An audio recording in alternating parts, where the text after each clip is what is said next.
لله الحمد لله رب العالمين والصلاة والسلام على سيد الأنبياء والمرسلين أما بعد حضرات محترم بہت ہی خوشی اور مسرت کی بات ہے یوم آزادی کی مناسبت سے آپ حضرات نے پروگرام منعقد کیا۔ سب سے پہلے میں آپ حضرات کو اور تمام بھارت واسیوں کو یوم آزادی کی بخصوص مبارکباد پیش کرتا ہوں، اور اس کے ساتھ ہی میں یہاں کے انتظامیہ ذمہ داران، اساتذہ کرام اور خاص طور سے رفیق محترم حضرت مولانا قوثر احمد صاحب قاسمی، امام و خطیب مسجد فرقانیہ، استاد تفسیر قاسمیہ کو مبارکباد پیش کرتا ہوں کہ ایسا پروگرام منعقد کیا۔ اللہ تبارک و تعالیٰ بار بار ایسے پروگرام منعقد کرنے کی توفیق عطا فرمائے اور اس پروگرام کو کامیاب کرے اور شرف قبولیت سے نوازے۔ حضرات محترم، وقت بہت مختصر ہے، اگر دو جملوں میں بیان کیا جائے تو یہ ہے کہ شروع سے آخر تک جو مجروح سلطان پوری کا شعر ہے، میں اکیلا ہی چلا تھا جانب منزل مگر، میں اکیلا ہی چلا تھا جانب منزل مگر، لوگ آتے گئے اور کارواں بنتا گیا۔ ہمارے احباب، ہمارے نونہال اور نئی نسل اور ہمارے بچوں کو نہیں معلوم ہے کہ جنگ آزادی کی شروعات کب سے ہوئی ہے۔ حقیقت میں جنگ آزادی کی شروعات 1754 میں نواب علی وردی خان نے انگریزوں کو بہت مضبوط ٹکر دیا، اور ٹکر ہی نہیں دیا بلکہ فورٹ ولیم پر قبضہ کر کے انگریزوں کو وہاں سے بھگا دیا اور فتح حاصل کی۔ تو نواب علی وردی خان کے بعد ان کے نواسے ہیں سراج الدولہ، جنہوں نے 1757 میں پلاسی کے میدان میں اپنے 70,000 لشکریوں کے ساتھ 13,000 انگریزوں کا مقابلہ کیا، لیکن افسوس اپنے ہی لوگوں کی بے وفائی، عہد شکنی اور منافقت و نفاق کی وجہ سے، خاص طور سے میر جعفر کی غداری کی وجہ سے سراج الدولہ کی اتنی بھاری لشکر کو شکست ہوئی اور سراج الدولہ شہید ہو گئے۔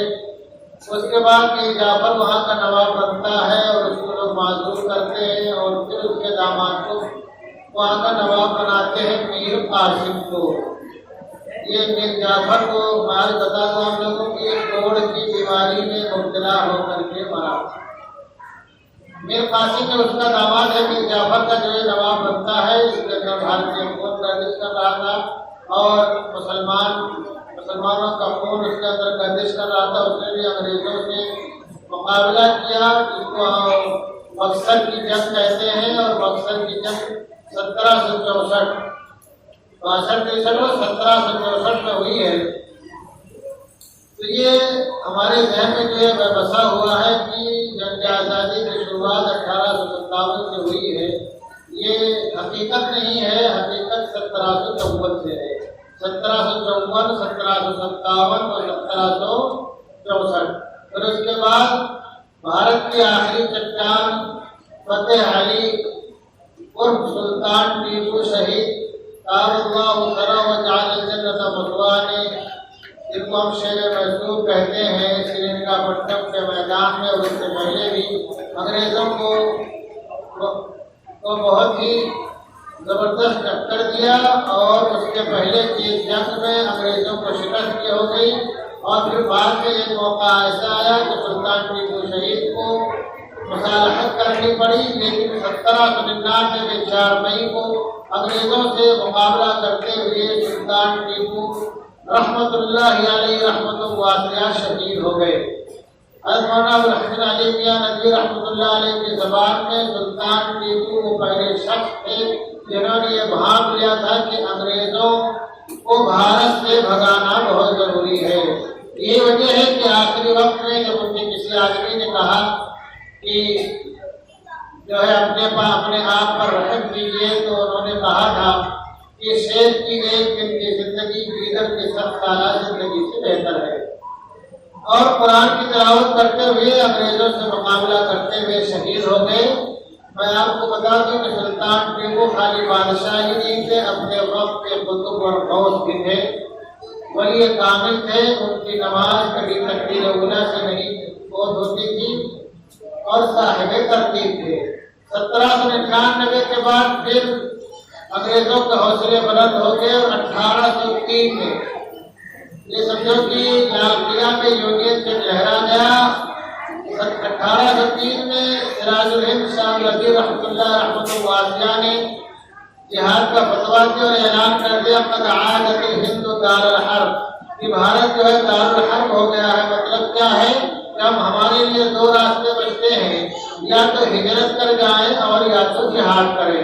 آپ کا یہ فتویٰ تھا کہ پورے بھارت کے علماء، طلباء، صلحاء، تمام مسلمان جو ہے کہ دلوں میں بھارت کو انگریزوں سے نجات دلانے کا جذبہ مجزن ہو گیا، اور جتنے علماء کے سب تقریباً اس میں متفق ہیں کہ انگریزوں کو بھارت سے بھگانا بہت ضروری ہے۔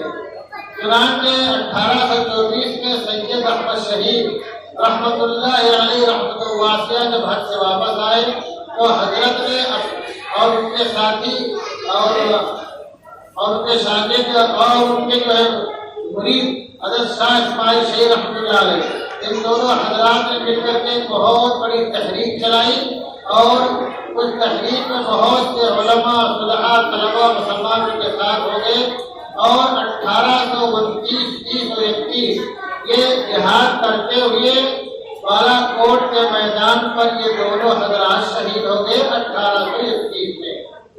میں بیچ میں عرض کر دوں کہ سید احمد شہید رحمۃ اللہ رحمۃ واسعہ کے ہاتھ پر اس درمیان 3 لاکھ لوگوں نے کلمہ بھی پڑھا۔ تو ٹکڑے کس کے ہوئے؟ اپنے بزرگوں کے ٹکڑے ہوئے، اور شہید کون ہوئے؟ اپنے بزرگ شہید ہوئے۔ مرے کون؟ اپنے باپ دادا مرے۔ لیکن تاریخ میں عام طور سے ہمیں یہ باتیں نظر نہیں آتی ہیں۔ 1831 کے بعد یہ جو مہم تھی اس تحریک کے تحریک شہیدین، یہ مانگ نہیں پڑی، علماء صادق پور نے جھنڈے کو اٹھایا اور بہت ہی پرجوش انداز میں انگریزوں کی مخالفت کرتے رہے۔ علماء صادق پور سے انگریزوں کی نفرت کا یہ عالم تھا کہ صادق پور کو پورے صادق پور کو پٹنہ میں پہننا تھا، زمین گوشت کر کے اس کو برابر کر کے اس کے بعد گدھوں کے ذریعے اس پر ہل چلوایا۔ آپ نے تاریخ میں کبھی نہیں سنا ہوگا کہ گدھوں کے ذریعے ہل چلوایا جاتا ہے۔ کیوں چلوایا گدھوں کے ذریعے ہل؟ علماء صادق پور کی توہین کرنے کے لیے اور ان سے نفرت کا اظہار کرنے کے لیے۔ تو آپ اب تک کی جو تفصیل دیکھ رہے ہیں 1754 سے 1831 اور 1857 سے پہلے تک، اس میں کس کا نام ہے؟ خالی علماء کا نام ہے، مسلمانوں کا نام ہے، اور وہ لوگ جو کہ بہت ہی شور کرتے ہیں، ہلہ دھکا کرتے ہیں، نعرے لگاتے ہیں، کہیں ان کا نام نہیں آ رہا ہے۔ یہی وجہ ہے کہ 1857 سے پہلے کی جو تاریخ ہے وہ ہم کو نہ پڑھائی جاتی ہے نہ ہم کو بتائی جاتی ہے۔ 1857 سے پہلے کی جو 100 سالہ تاریخ ہے، 103 سالہ 5 سالہ تاریخ ہے، وہ ہماری ذمہ داری بنتی ہے کہ ہم اپنے بزرگوں کی کتابوں کا مطالعہ کریں، خود اپنے ذہن میں محفوظ رکھیں اور اپنی نسلوں کو بھی بتائیں کہ جو 100 سال 105 سال تک کی جو جد و جہد ہے، جو انگریزوں سے مقابلہ آ رہی ہے، جو ان کو کھدیڑنے کی بات ہے اور جگہ جگہ جو محاذ آ رہی ہے، اپنے بزرگ کو خاک و خون میں لے کے، وہ کون تھے؟ اپنے بزرگ جی سے دوسرا کوئی نہیں تھا۔ 1857 میں جو عظیم جنگ ہوتی ہے اس کا تاریخ میں نام آتا ہے۔ 1857 کی جو جنگ ہے، جنگ آزادی، وہ بنگال اور کلکتہ سے اٹھتی ہے اور میرٹھ ہوتے ہوئے لال قلعہ تک پہنچتی ہے، اور بہادر شاہ ظفر کی نگرانی اور سرپرستی میں لڑی جاتی ہے۔ لیکن سوئے اتفاق کے 1857 میں بھی بہادر شاہ ظفر ان کے فوجیوں کو اور مجاہدین کو شکست ہو جاتی ہے۔ 29,000 لوگ شہید ہوتے ہیں۔ 29 میں سے 24,000 مسلمان ہوتے ہیں، 5,000 دوسرے لوگ ہوتے ہیں۔ تو 1857 سے جو تاریخ آپ کے سامنے آتی ہے جنگ آزادی کی، وہ محض اس لیے آتی ہے کہ جو 5,000 لوگ شہید ہوئے تھے ان کے نام کو باقی رکھنا ہے، ان کے نام کو زندہ رکھنا ہے۔ اس سے پہلے کہیں ان کا نام ہی نہیں ہے، تو جب ان کا نام ہے وہ کیوں تاریخ کو بتائیں گے آپ کو؟ آپ کی قربانی کی تاریخ کو آپ کو کیوں بتائیں گے؟ تو 1857 کی جنگ جو ہے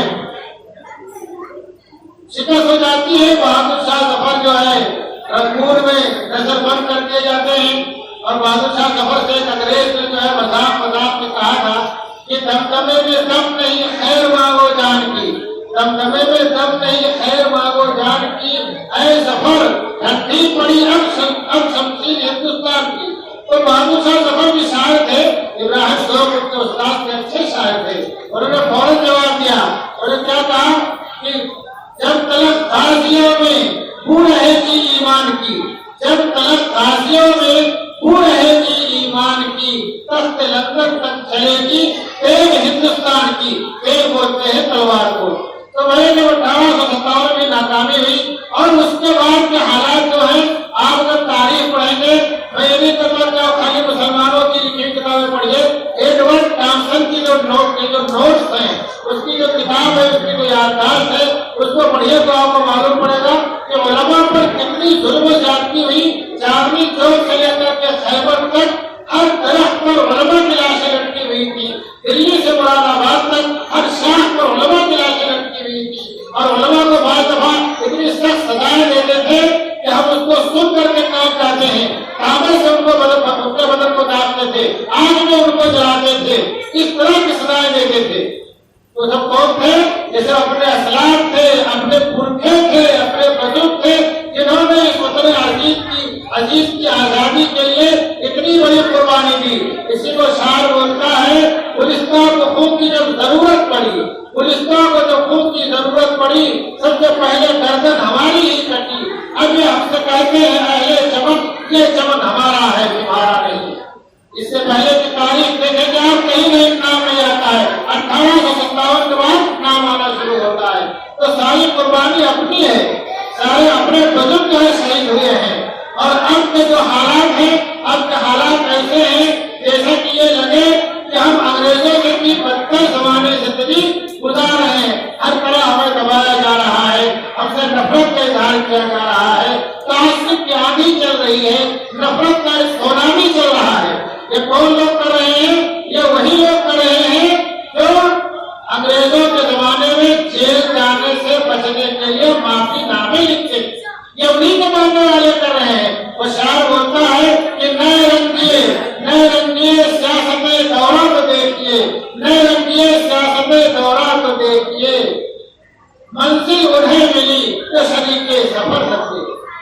تو دوستوں پھر ہم سے وطن سے عہد وفا مانگا جا رہا ہے، ہم سے تم کیا وطن سے عہد وفا مانگو گے؟ تم اشفاق اللہ خان کی تاریخ پڑھ لو، جو رہنے والے شاہجہاں پور کے تھے، لیکن ان کی شہادت جو ہوئی ہے فیض آباد کے ضلع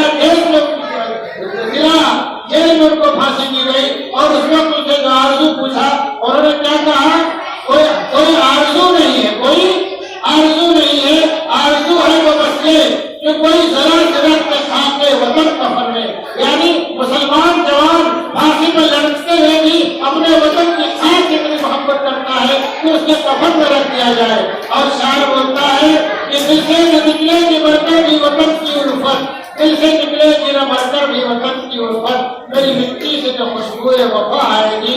تو حضرات محترم اور میری نوجوانوں اور عزیزوں، ہمیں اپنے بزرگوں، پرکھوں اور باپ دادا کی تاریخ کو خود یاد رکھنا چاہیے، اور اپنی نسلوں کو بتانا چاہیے کہ یہ وطن ایسے ہی نہیں آزاد ہوا ہے، یہ سونے کی کشف سجا کر کے ہم کو نہیں دیا گیا ہے۔ اس کے لیے ہمارے بزرگوں نے، پرکھوں نے، بڑوں نے، باپ دادا نے جو ہے شہادت نوش کیا ہے، طرح طرح کے تکلیفیں برداشت کی ہیں، پریشانیاں جھیلی ہیں، اور دکھ اور درد اٹھائے ہیں، اس کے بعد جا کر کے یہ آزادی حاصل ہوئی ہے۔